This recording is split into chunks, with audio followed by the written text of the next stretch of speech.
excited to welcome Timmy Gatling back onto the show.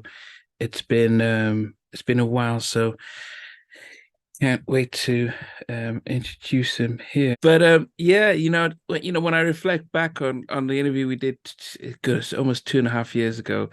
I didn't Yeah. expect the how it would just transform not just my channel because people were like, wow, you actually got to speak with Timmy, but it also shed a lot of light about yourself that most people just thought, wow, we never knew. And I'm not sure what your reaction has been since your the interview. Well, I know you're doing big things, so that's good. I watch. I shadow you, and I'm happy when I see a lot of YouTubers or people that's just starting out. I'm not for sure, but I think at that time when we did the interview, you was just starting out. Yeah, probably just a month or so. Exactly, exactly. And the same with I did with conversations with D, and she was just starting out, and a couple of more people that would I just again I reflect back on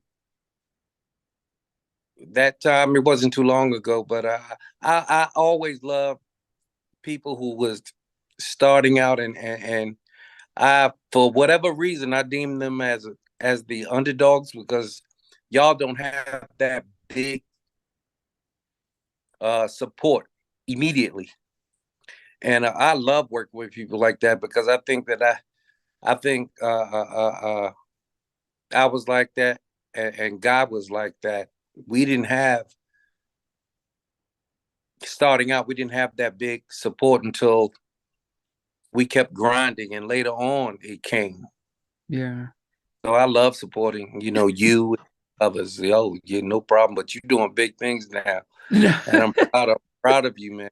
Proud of you. I see you up there with Damion. I see you up there with L. I see you up there with. I saw you with Kyle West. I see different people that I'm like, that's what's up. Yeah. Well, even Yeah, Albie Shaw dropped in from his mom's hospital bed. He yeah, that was beautiful. That was beautiful. I miss Al. I'm so happy. I was praying for that man. Mm. Think I was related to him the way I was praying for him. Yeah. Yeah. Yeah, No, I man. applaud him because I know everybody was coming at him and trying to get in touch, and Mm. that was easy for me to do because we know some of the same people behind the scenes. But I figured he really need. I'm glad to see him back. I figured he really needed his time to gather himself together and spiritually get himself back. And the same with Chris. Yes, yeah, because you also did work with him and on his first Yeah, album. yeah, yeah. I'm surprised that Khaled mentioned my name. I'm like, Yeah. I I knew Kyle. He picked some heavy hitters though, but me and Teddy, me and Teddy basically, me and Teddy basically was there together. But I think Kyle knew Teddy a little more because Teddy was really part of that wave. Like he said, Teddy was. I don't call nobody a genius, but Teddy was a young protege that was in there, and he knew all the latest. He was into all the latest more so then I think than now. He was Mm. all to the latest equipment, and he knew the latest keyboards, everything that came out. The functions that went with it. I was about writing in even though I knew how to work the board, but I was about writing in the bass. Yeah, I mean, and I think that's probably, for most people not realizing how much you contributed on the debut album. Because as you see it, if you buy the album now, I don't know if it's changed now, but when I bought it, it just says written and produced by Guy and executive produced by Guy and Gene Griffin, and but it doesn't Oh, tell us gee. who wrote anything. And so I didn't realize he actually put the Griffin image of that Griffin on the guy stuff. But the Griffith, and that's something that I was willing to live with at first. Neondy, I'll be honest with you. I know it was Jesus Christ because I was being so young. I just, and I know God opened up my eyes, but being so young, I used to catch every little thing. I think I was so protective over the name and over who we were. I took it upon myself like that's my job. If I don't do it, who's gonna do it? Ain't nobody doing nothing slick. Mm. But being that I put Gene back down, when I saw that the first time we saw the Griffith was on uh when we was putting together when we did the photo shoot and we was putting together all the little things. And initially he wanted to put that Griffith in the middle of us. I was like, oh hell no. Oh hell no. And I think I made the distinction. I was like, well, listen, my man, because I never feared Gene like that. Wow. I don't know why. Because of my family, whatever. I told you this before, but I never. Now, Gene, people feared him. I really didn't know why. It used to make me laugh. I don't know whether I was playing with death or whatever, but I had heavy hitters from, we grew up in the hood, and I had heavy hitters that was willing to go out for us or go out for me because of what I stood for and my family. And so I never that concerned me. So I said, you probably could put the distinction was, you probably could put that Griffith somewhere in the corner or on the side or something. I'm not saying that it won't work because we had the colors on. Mm. My vision, dress well, but be different. Like all three of us was individuals. So we picked out our favorite colors.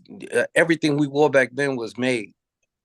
And we didn't want to be like the average. I did. Mm. My vision was, I didn't want us to be like no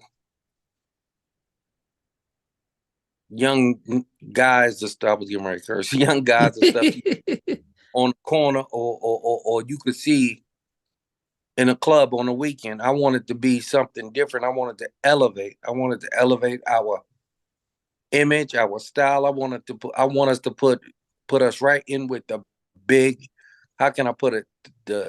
Where we could dress up, you didn't know whether or not we were gangsters, or you didn't know whether or not we were businessmen.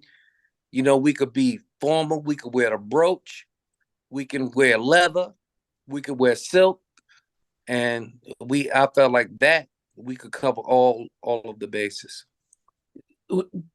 Was Gene instrument? Because I remember speaking to Damion, he mentioned how Gene um, had a sense of style. Did he get involved when you guys were doing the photo shoot?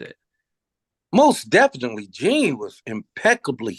dressed every single day. Sometimes he would change clothes in the middle. No, honest. Gene, I saw your interview with Clurel and Oh yeah, Clurel. yeah, that's my boy. And he sent me and said, Timmy, he called me, I called him back. And he said, Timmy, I really want you to look at this, man, because it made me feel good that,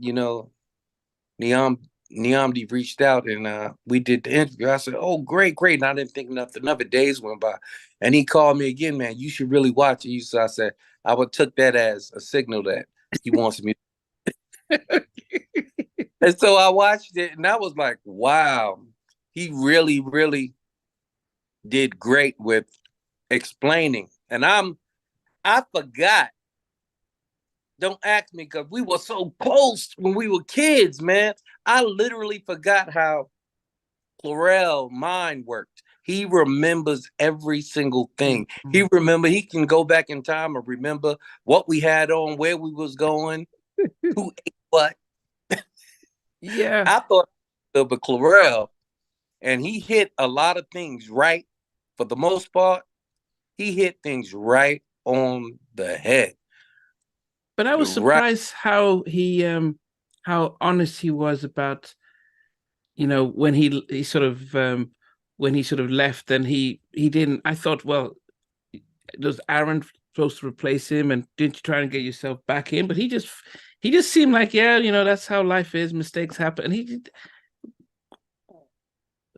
What do you mean? Like, no, I was surprised how honest he was about, yeah, it happened, and he didn't feel jealous for Aaron. It just seemed as if, well, Aaron sang differently than he did. He was sort of that Ralph Tresvant singer, and Aaron brought something different. And he matured. Clurel matured. Clurel matured. We all should mature, but Clurel matured in such a way that when I heard the interview, because I talked to him not every day at all, like every month or every other month or whatever, he reached out. He sent me videos about medicine, health, and food stuff, and tell me about his vocal coaching and things. So every now and again we touch base. It's like siblings that grow up, and we just have our own families, and we spread apart. But I was amazed. He matured so much, so he couldn't help but to be transparent. But the details that he gave about each of us was right on point. There was one or two things I said, damn, it didn't happen that way, but you get a pass for that. yeah. Everything else was such right on it. It was right on it. And I'm like, he did a great job. He really did a great. If anybody really wanted to know the beginnings and the embryo of Guy and Kids at Work, you could listen to Clurel. I mean, I tell you, the best of my ability, the best of my memory, which I try my hardest to stick to the facts. Hey guys, thanks for watching. Thanks for being part of the Halftime Chat community. Please remember to like, share, and subscribe. But most importantly, why don't you consider being a member? That's a way of supporting the channel, but also getting a lot of videos ahead of time, a lot of behind the scenes stuff, and some exclusive content that doesn't get shared. But anyway, thanks for watching, and thanks for being part of Halftime Chat.